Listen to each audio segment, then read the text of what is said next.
Chủ nhiệm Ủy ban Tài chính Ngân sách của Quốc hội Nguyễn Đức Hải đã có buổi tiếp ông Kunio Umeda, Đại sứ Nhật Bản tại Việt Nam.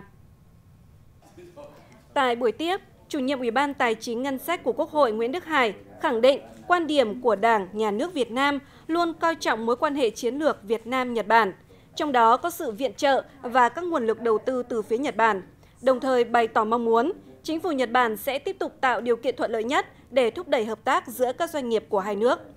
Đại sứ Nhật Bản tại Việt Nam Kunio Umeda khẳng định sẽ luôn ủng hộ quan hệ hợp tác giữa hai nước trên mọi lĩnh vực nhằm mang lại lợi ích cho nhân dân của hai nước.